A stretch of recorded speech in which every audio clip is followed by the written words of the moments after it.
Именно такими словами приветствовал нас наш гид для нашего похода на Этну. Ведь именно для этого мы решили посетить этот особенный, очень отличающийся от севера Италии как своей природой, так и своими обычаями край.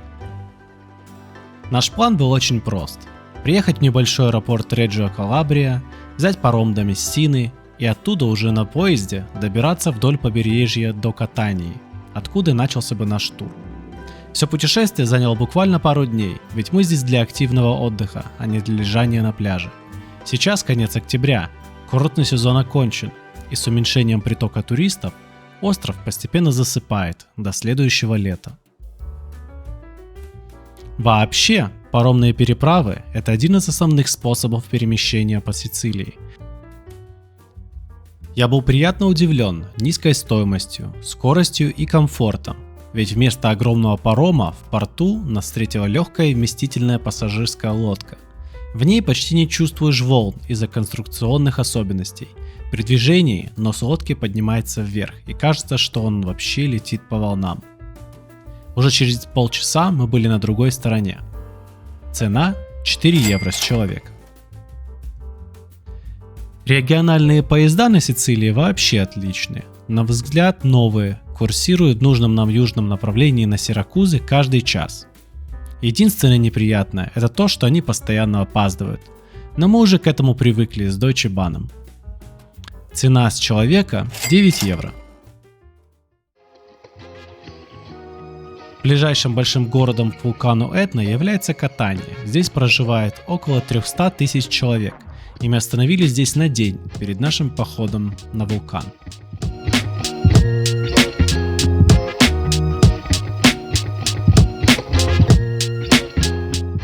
Если вам нравится церковная архитектура, то Катания, а наверное и вообще вся Италия – страна для вас.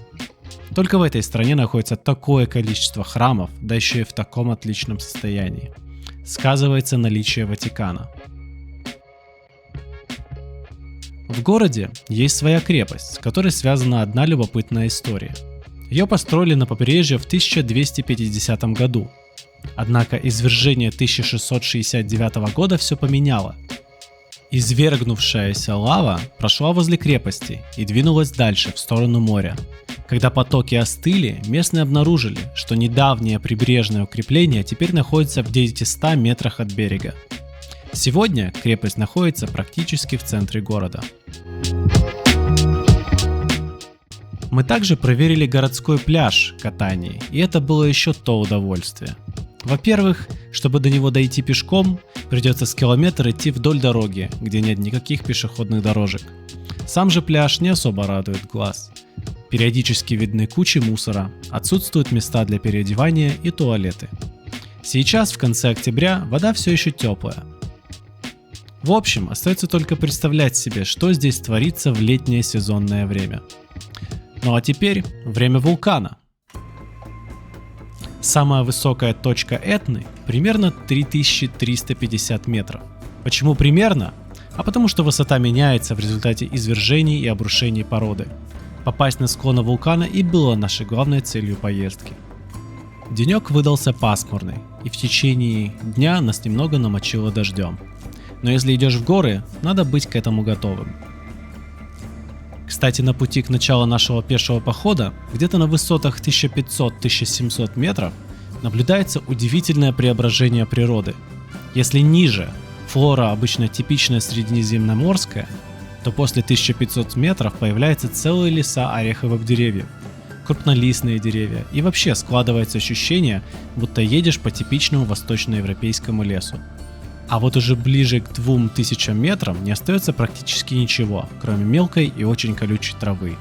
Приезжать любоваться на склоны можно и самому, однако любые походы выше 2500 метров разрешены только сертифицированным гидом. Мы забронировали тур через TripAdvisor и рано утром выехали из Катании к Этне.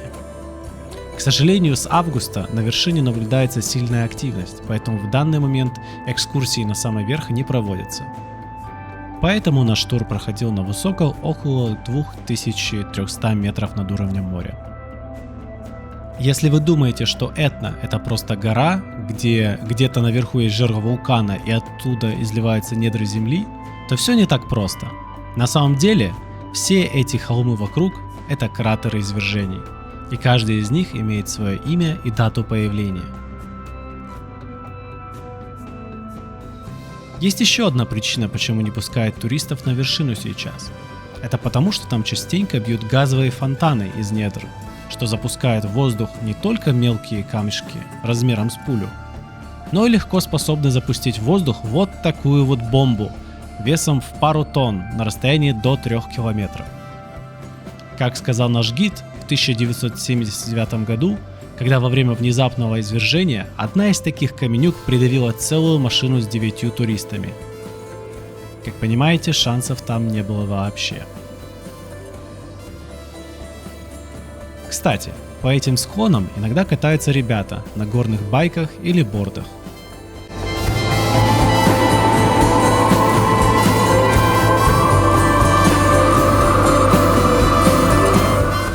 Вообще, согласно нашему гиду, извергающаяся лава не так страшна, ведь возможную точку выхода заранее определяют специальными сенсорами, и сам поток движется достаточно медленно, чтобы эвакуироваться. Вот эта долина называется Коровий Луг, потому что 40 лет назад местные именно в этом месте пасли своих коров. Конечно, до того момента, как сюда однажды не зашел лавовый поток. Гораздо более опасные газовые фонтаны, но и самое опасное, что может случиться, это землетрясение. Именно они и приносят наибольшие разрушения, после чего все отстраивается заново. Последний раз так произошло в 1908 году. Землетрясение магнитудой в 7,5 баллов. Это землетрясение считается сильнейшим в истории Европы. Были разрушены такие города, как Мессина и Реджо ди Калабрия. Жертвами стали до 200 тысяч человек. Интересный исторический факт. Первым в Мессину для спасательной операции прибыли корабли Балтийского флота Российской империи, экипаж которых немедленно отправился разбирать завалы и извлекать выживших, а на кораблях были развернуты госпитали. В память о спасателях в Мессине установлен памятник, а в городе есть несколько улиц, названных в честь моряков.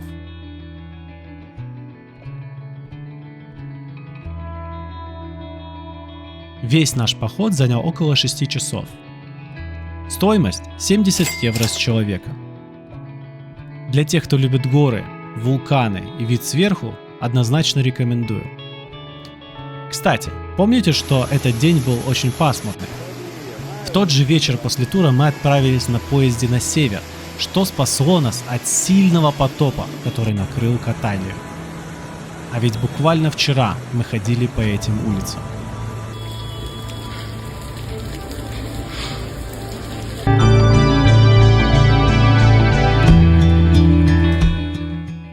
Какие же общие впечатления оставила Сицилия?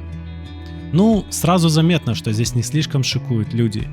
Ветхость зданий и дорожной инфраструктуры, даже в курортных городках типа Таурмина, значительное количество мусора на улице и редкое наличие пешеходных дорожек вдоль дорог.